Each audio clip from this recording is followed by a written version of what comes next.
Once upon a time, the Smurfs gathered in Smurf Village to plan a surprise party for Smurfette's birthday.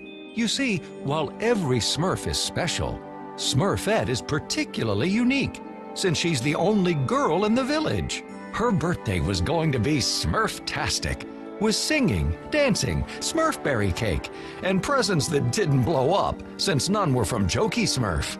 But little did the Smurfs know that they were about to get a surprise from the evil wizard Gargamel. As they prepared for the festivities, the Smurfs were startled by the sound of Smurfette screaming in the enchanted forest. They ran quickly to see what had happened, but arrived too late. Smurfette had been smurfnapped by a mysterious stranger. As the stranger dragged Smurfette into the enchanted forest, a spell suddenly transformed the normally happy creatures of the forest into very mean ones. The Smurfs panicked and in the confusion accidentally bumped Papa Smurf, sending his magic Smurfportation crystals flying into the air and right into their mouths. Once swallowed by the Smurfs, the magic in the crystals activated and opened a portal that Papa Smurf knew would help them find Smurfette. The Smurfs jumped in, ready for any danger that might come their way. Let's continue our story. When the Smurfs arrived in the spooky woods, they found Smurfette held prisoner. The Smurfnapper, who called herself Vexy, looked like a Smurf, but was pale in color rather than blue. Gutsy Smurf demanded that Vexy release Smurfette, but she refused, saying that she was taking her sister back to their papa. Vexy then carried Smurfette off even deeper into the forest. But before the Smurfs could stop her, a cursed frog leaped out and attacked them. While the Smurfs defeated the cursed frog, Vexy had taken Smurfette deeper into the spooky woods, where the Smurfs knew Gargamel often lurked. Suddenly, a second portal burst open, and they smurfed into what was surely going to be even more danger. The Smurfs jumped out of the portal and into the spooky woods. Almost immediately, they became lost, and Grouchy Smurf made sure they all heard about it. But before he could finish complaining, the Smurfs heard a sinister yet unmistakably familiar snicker echo throughout the woods. Unafraid, the determined Smurfs pressed on in their search for their beloved Smurfette. Papa suspected that she'd been taken to Gargamel's hovel. As Papa Smurf suspected, Vexy had taken Smurfette to Gargamel's hovel. As the Smurfs made their way inside, they found Smurfette trapped, while Vexy mixed a strange potion. The Smurfs pleaded with Vexy to release Smurfette, but she refused, telling them again that Smurfette was her sister and belonged to their true papa, Gargamel. But the Smurfs are Smurfette's real family, and they remain determined to free her. Vexy finished mixing her potion and set the bottle on the ground. The potion opened another portal, which revealed their old nemesis, Azrael. Vexy grabbed Smurfette and leaped into the portal, but when the Smurfs tried to follow, Azrael stood menacingly in their path. The Smurfs knew that they would have to deal with a snarling Azrael before they could continue. It wasn't easy, but the Smurfs managed to overcome Azrael. Papa Smurf had peeked into Vexy's portal just before it closed and saw a familiar place, New York City. Luckily, the Smurfportation crystals allowed them to open another portal to the same place. Even though they realized New York might not be completely safe, the Smurfs knew it was also home to some very good friends. The portal dropped the Smurfs off at the home of Grace and Patrick Winslow, their human family. Excited to see them again, the Smurfs told the Winslows about Smurfette's capture and asked if they knew of Gargamel's current whereabouts. Just as worried for their friend Smurfette, the Winslows said that Gargamel was now a world-famous magician.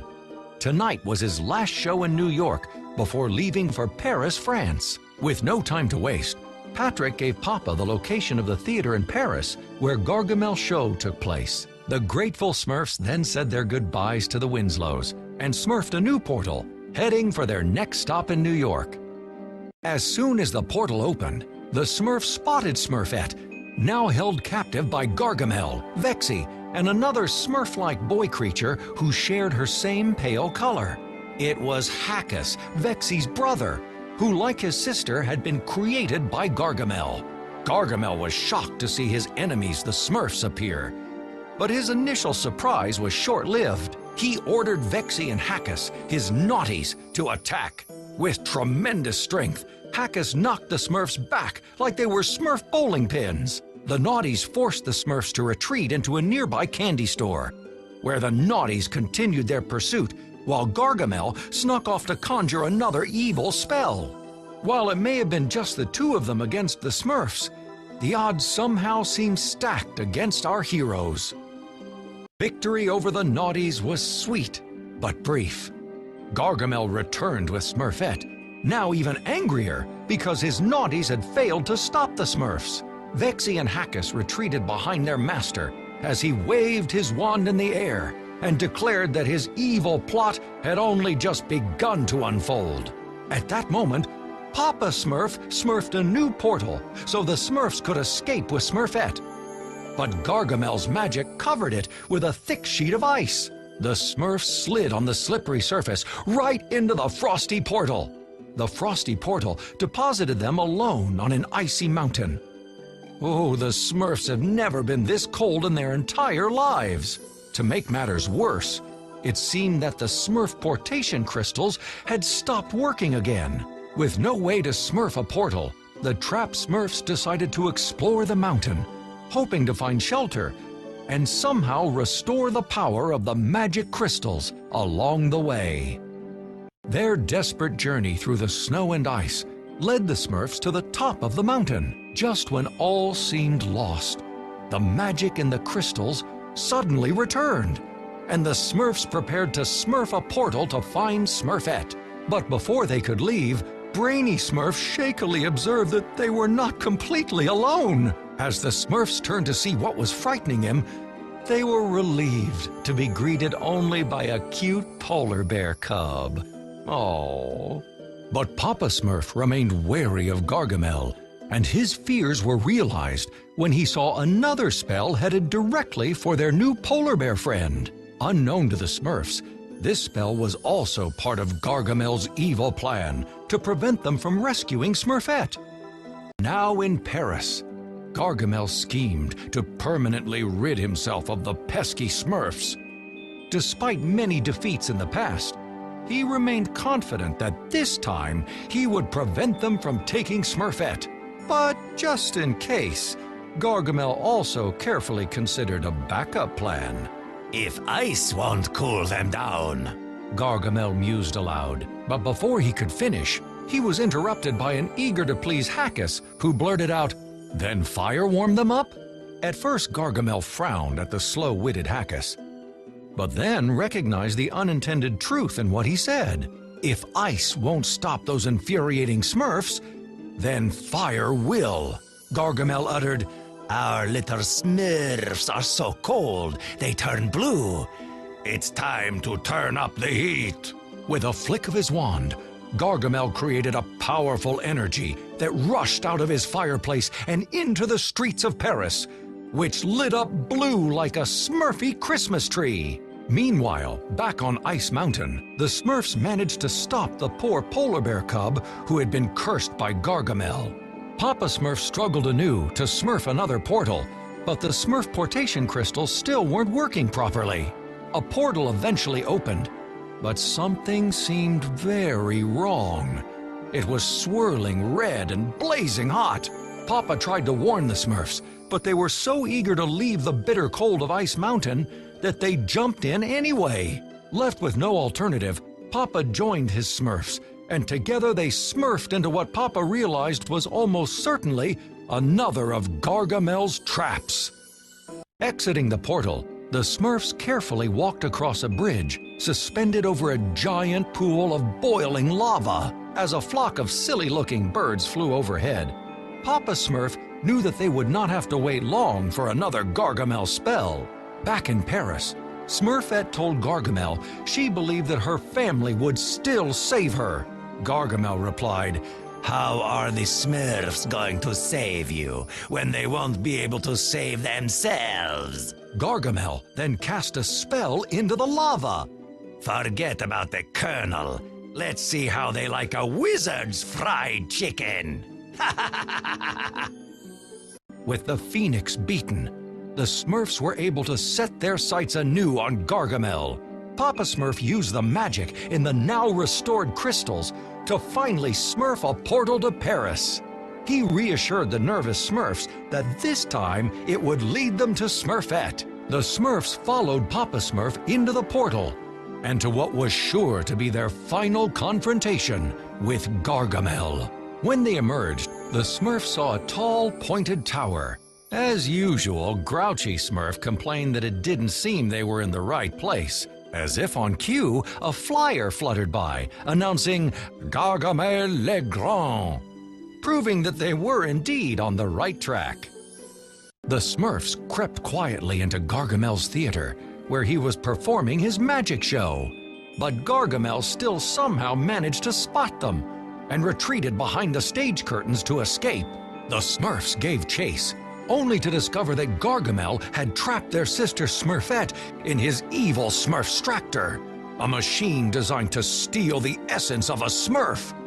With a devilish grin, Gargamel proclaimed, "This is the end, my little blue Smurfs.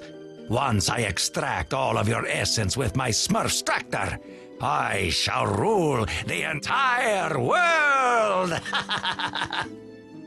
The Smurfs rallied to save Smurfette. As the battle raged on, Gargamel stumbled into the Smurfstractor, damaging it. While he frantically tried to make repairs, the Smurfs freed Smurfette. But Gargamel still had his naughties. He called upon them to stop the Smurfs. But Vexy and Hackus hesitated. They had come to care about Smurfette. The naughties remembered how she had pleaded with Gargamel to feed them when he cruelly refused, showing them the power of love. Vexy and Hackus now joined forces with the Smurfs and tripped Gargamel into the Smurfstractor. It exploded and sent him high into the air, showering a rain of sparks, just like a fireworks show. While it had been a long and difficult quest to rescue Smurfette from Gargamel and Azrael, the Smurfs joyfully reunited and reminded themselves that family is always there for one another, no matter what the odds. Smurfette tearfully thanked Papa and all the Smurfs for saving her. With the group together, Papa Smurf opened a final portal to return them all to Smurf Village. But before they left, Papa Smurf noticed that Vexy and Hackus were also crying as Hackus sobbed, "Hackus leaking." Papa knew the naughties were really Smurfs at heart, just like Smurfette, even though they had been created by Gargamel. And now they had turned as blue as any Smurf. Smurfette told the Smurfs how it happened. Gargamel had used a potion on the naughties, the same secret formula that had changed Smurfette herself so many years ago. His plan was to transform his naughties into Smurfs, and then extract their essence too. But this plan, like all his others, had been foiled by the Smurfs. With Vexy and Hackus along for the ride, the Smurfs leapt together into the portal to return home. Back in Smurf Village, Smurfette's birthday party was now finally underway. Every Smurf, including Vexy and Hackus, gathered around her Smurfberry cake to celebrate. As the Smurfs sang and danced, their troubles with Gargamel became a distant memory. Life for the Smurfs had returned to normal. That is, at least until their next adventure.